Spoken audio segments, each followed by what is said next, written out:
della nuova parola ciapata sempre dal dizionario di Giuseppe Boerio. La parola che devo trattare ancora è gran fatto. Cosa voleva dire gran fatto?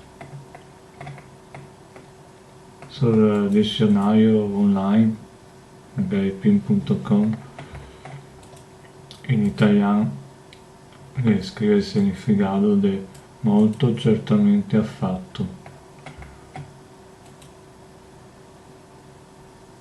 Però voleva dire anche un altro significato, voleva anche dire possibile, un punto di domanda, che in inglese traduce come could it be, is it possible,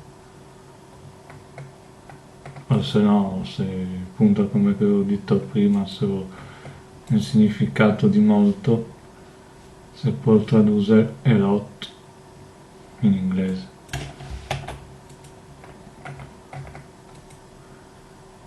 E sul dizionario di Boerio fa come esempio, fa l'esempio per dire non è molto bello, dice non sei gran fatto bello.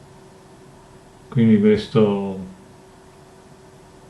si può dire che fosse come un rafforzativo in un certo senso, andava prima dell'aggettivo, dunque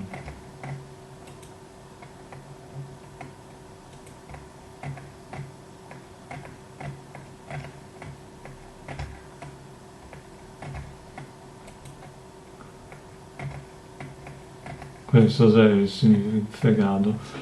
Poi un'altra frase che riporta al dizionario sempre di Boerio dice gran fatto che mi tocca sta disgrazia, è egli possibile che mi avvenga, eccetera. Comunque anche in questo caso qua andrò a scrivere a voce come piace sul link e le mie traduzioni che lo scrivesto. Donc se vi piace questo mettete mi piace e iscrivete se vi interessa sta rubrica anche, a parte gli altri video che faccio e altre cose. Al prossimo video.